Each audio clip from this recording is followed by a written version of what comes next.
belief. We're pleased to welcome now, thanks for waiting on that, the senator from District 31, is that right, Senator? 51, pardon me. Yep. 51, right. Pardon me. Jeremy England. It looks like you're not in the deer stand right now, but I know I saw you post on social media. I think your daughter got one this morning, huh? She did. She actually got two, Gerard. She got her first doe wow. and her first buck.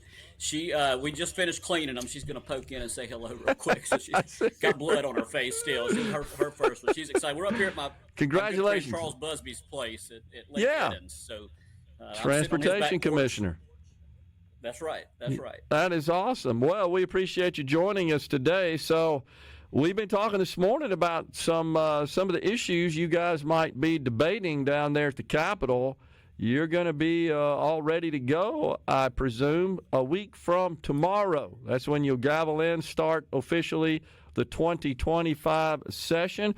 Why don't we just dig right into it there, Senator? We've been talking about the prospect of some sort of tax reform here in the state of Mississippi, maybe building on the legislation that was enacted in 2022, which reduces the state income tax rate, eliminating the 4%, that's already done, and then phasing down the 5% bracket over 3 years to 4%. What do you see happening this year?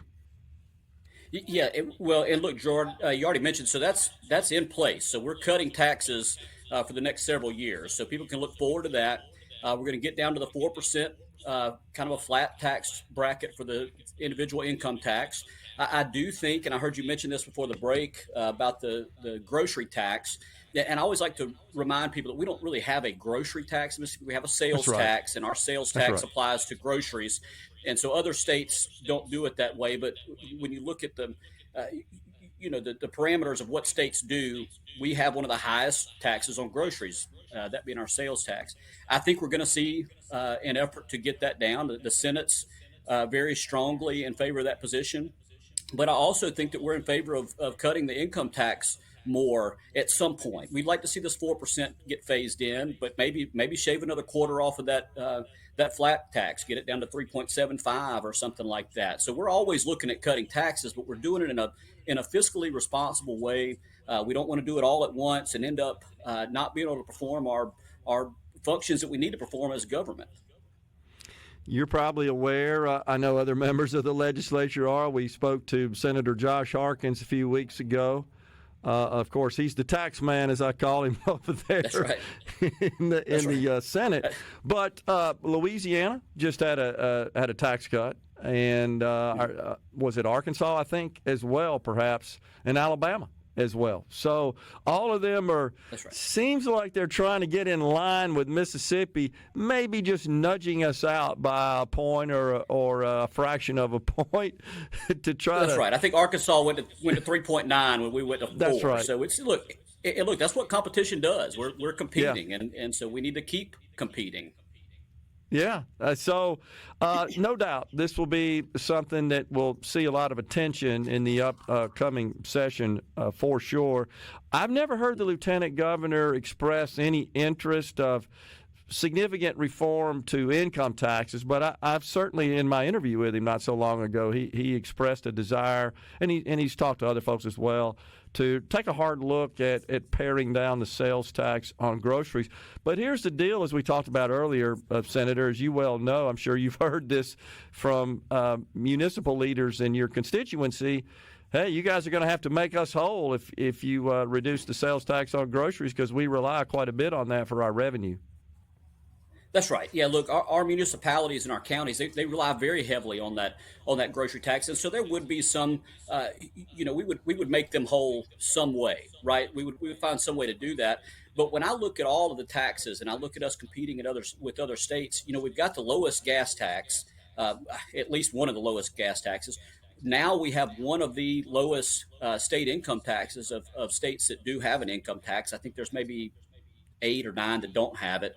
But we're one of the lowest there. Our grocery tax is one of the highest. So I'd like to see us bring that down so that when you look at the full spectrum of the different ways that we tax individuals here in Mississippi, that we're low all the way across the board. So that's what I think we'd like to do. And I've talked to the Lieutenant Governor about that, and we've talked about the state income tax, and I think that he wants to see that dropped a little bit lower. But again, we're doing it in a fiscally responsible way. We certainly don't want to cut to where we have to come back and raise some other taxes. We don't want to cut one area while raising another. We want to make it a net cut all across the board. Gotcha.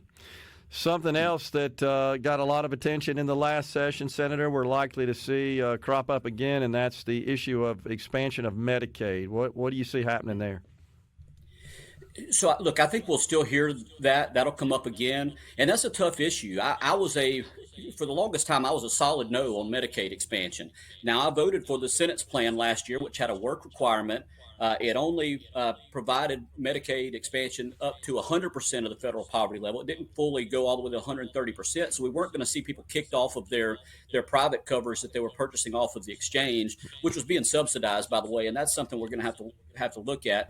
And look, it'll come back around. But as long as we have a work requirement, as long as we're not funding it to a degree that I don't think Mississippi would be able to afford it, people that I worry about, Gerard, when we talk about Medicaid expansion, are people that I met when I was coaching my son in Little League ball. The people who work at the front desks at a doctor's office or at the school have flexible jobs, and they're not making enough they're not covered by their work, and they're making too much to be covered by Medicaid. So they're in that what we call the coverage gap, and they're not able to cover themselves for health care, and which leads to them not going to get health care when they need it. And by the time they show up at the hospital, usually it's something that we probably could have dealt with. So I look at it as a conservative approach to Medicaid expansion. I certainly wouldn't say Medicaid expansion is conservative by any means, but there's a smart way to do it, and we need to be looking at it. We need to be having the conversation. You know, with President-elect Trump coming in, and I'm sure you've had this discussion with your colleagues for sure, who knows what might happen to the Medicaid program in general. I spent a whole segment talking about that last week. It turns out the governor ended up reposting it in his social media. Not sure if you saw that or not. But it really was more of just something the legislature should consider, which is there's a strong possibility that the federal government could reform the existing base standard Medicaid program, which could impose an additional cost burden on the states beyond just expanding and adding more. That's right, Gerard. That's why I've been a no the whole time. You know, we've got the federal government that ties these strings to us, and we've just got to be careful. And I know I've said this on your show 100 times. I like moving slowly in the legislature, especially with issues like this. And if we the plan that the Senate came up with last year, and Senator Blackwell did a great job with it, and Nicole Boyd and Bryce Wiggins, they came up with a really good plan, working with the Lieutenant Governor, meeting with Senator Harkins and Senator Hobson. They came up with a really good plan that I could vote for. I don't think I could vote for anything that goes above and beyond that. The House plan I wasn't able to vote for, and I told them when we sent our bill to the House, and they were telling us, no, we're going to either get rid of the work requirement or we're going to go to the full 130%. I told them, well, you're not going to have my vote when it comes back to this other end of the hall. And I think most of my colleagues that voted on the Senate plan, we feel the same way. Gotcha. You introduced a bill last year, Senator. I think it was the first time to expand early voting in the state of Mississippi. Didn't get enacted, but do you plan to reintroduce that in the coming session? I do plan to reintroduce that one, Gerard. Look, we passed it in the Senate 44-8. We had a hearing on it. I think we got some favorable comments on that, and I think Mississippians are ready to see a secure, in-person style of early voting here in this state. Gotcha. We're up against a break right now, Senator, but if you can hang with us, we can continue the discussion. I can, absolutely. Sounds good. We got Senator Jeremy England on the line with us on middays. We're coming right back after the studio. Senator Jeremy England represents Mississippi's District 51, serves as the chair of the Elections Cmte, vice chair of Ports and Marine Resources. So, Senator, again, about the early voting legislation, what were the objections to that? How come that couldn't get through? Well, I think it was brand new legislation. And as you know, sometimes it takes us multiple years just to get people rolling on something. But it was a very conservative bill. You would have someone show up at their clerk's office with their valid photo ID. They would be printed a ballot, put it in the ballot box, and their vote would count up to 15 days prior to the election.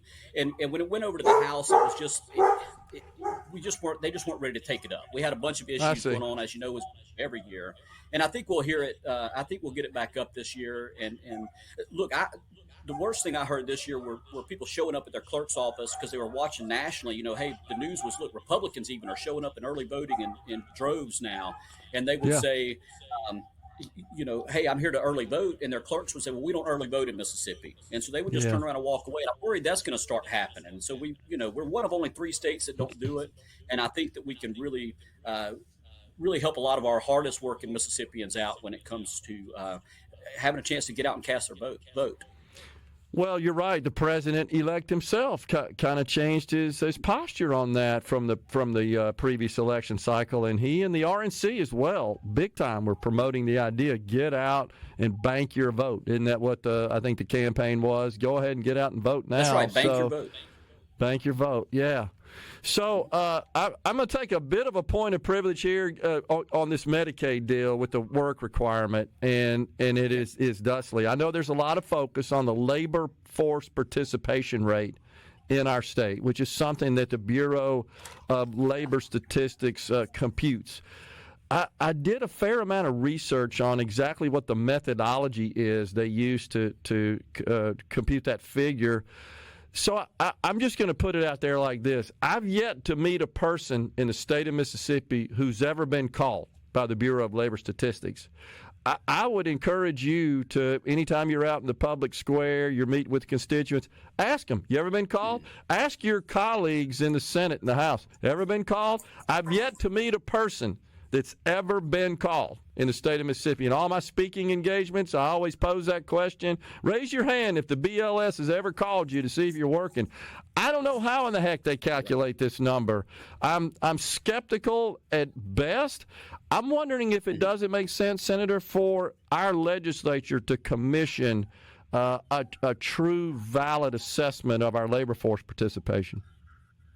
Yeah, look, Gerard, I'm not sure how it's assessed. I know that we're always on the wrong end of that list whenever they put out the rankings. Yeah. It's like us in West Virginia, always at the bottom of the labor force participation rate. And I heard you say one time, and I think this may be part of it, is that, we have a lot of craft workers that may work and just not be on the rolls, and they're getting paid, with cash or some other way. And we don't know if they're being collected. I don't know what the methodology is. I certainly would support any effort to try to get a handle on that and see exactly what it is. And I'm sure it's already known. I just don't know what it is.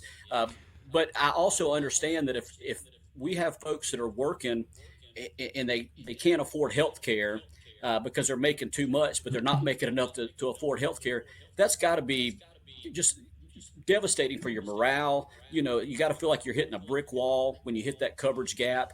And, there's an incentive there for them to just walk away and say, look, if I'm not working, I get health care because I'll be eligible for Medicaid. And we don't want that. We want people working in Mississippi. Gotcha. Let's turn to the another hot button issue, I should say, which is school choice, education freedom. I know you've in the past you've been supportive of some measures there. We had a comprehensive bill come out of the House that would have phased in universal school choice over a period of time, but didn't get too far in the Senate, as you know. What do you expect this year?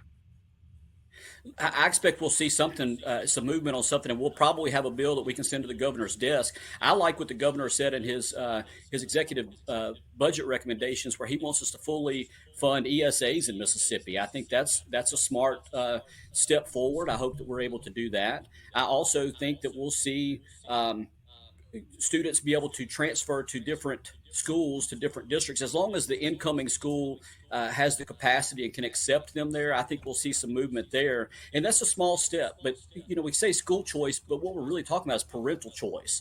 And as parents always want to give their kids the best education available, and that's one way to do it. If they're not in a zip code or in an area that's got the best schools, we're holding them back if we're not letting them have that opportunity.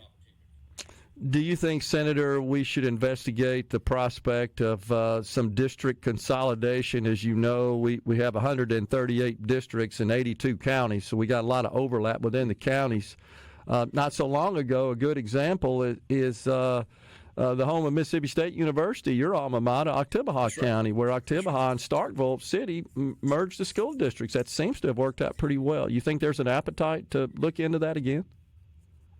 I think so. I know there is one in the House, and I champion. I'm glad that they're championing that and getting that conversation rolling. I think that a good way to start might be to look at areas that would voluntarily do that and let the locals make that decision and say, look, we can do better if we consolidate here and see what we can get there. The hesitancy that you find a lot of times in that is sports rivalries, oddly enough, but also, of course, you've got administrations that, they might be an administration in one district and consolidate where they're out of a job, but we shouldn't worry about that, honestly. We need to make sure that we're putting funding directly to the students. So I'm glad we're going to be talking about that. Well, I've asked you some questions about what I think may be coming up. What's on your agenda? What are you going to be working on? Yeah, so Gerard, I've dropped a bill the last few years that hasn't really gone forward. We've passed it in the Senate and it gets to the House, and it just hasn't been worded well. I don't think. I think up front, I'm just going to flat out call this the anti-doxing bill.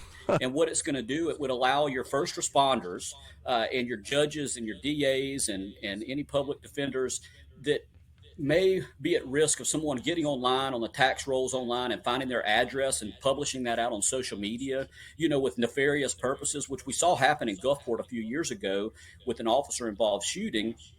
And they published the wrong officer's address. So this other officer is getting harassed by people showing up at his house because he was doxxed. That's DOXX. I think that's how I'm pronouncing that right. Yeah. But I would like to have that.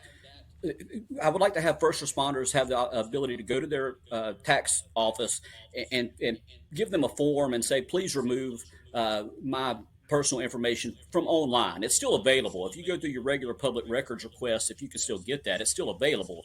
But just make it a little tougher for people that want to harass our law enforcement officers. I think that's something we need to look at. Do you think there's an appetite along those lines? It just kind of made me think about it, Senator, of perhaps restricting access to social media within the state for certain age groups? I wish that we could legislate that. I'm not sure that we can. I know other states are doing it, and look, Senator Nicole Boyd and Bart Williams, they're looking at it very strongly. I would love to do it, but we can't legislate for parents to parent.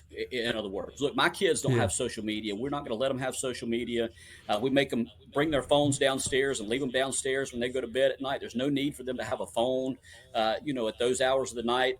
If parents would start doing that, I think we'd see it go away. But look, social media is not a place for kids under 18. We're seeing bullying happening. They've got access to things they don't need. So I would encourage parents not to let their kids do it. Look, your kids aren't going to like you for it, but they're not supposed to like you sometimes when you take a stance like that and parent them. But we'll see some legislation, I'm sure. I'm just not sure how effective it can be. Yeah, I think the nation of Australia just enacted legislation, law that prohibits use of anyone under the age of 16 across the nation of Australia. Kind of got on out there on that. Right. What else you guys think you're going to be working on? The auditor has highlighted a fair amount of government waste, state government waste. Is this something that the legislature is thinking about taking up as well?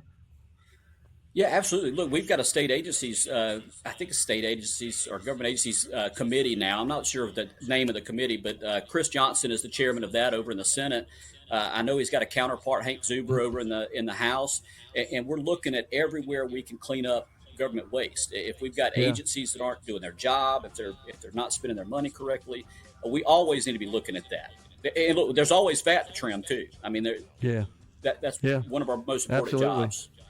Yeah, it's kind of a living organism is government. It tends to grow arms and legs. So, Senator, really appreciate you taking some time out of your day. It sounds like you guys are having a good hunt today. It's been kind of fun interviewing you there from wherever your location is in the camouflage. I really enjoyed Lake Edens. that. And look, man, I'm so happy to sit with my daughter and let her get her first deer today. That's awesome. Congratulations on that. You and your family have a blessed and happy New Year. I'm sure we'll be talking to you again soon. Thanks a lot. Thank you, Gerard. We're coming right back in the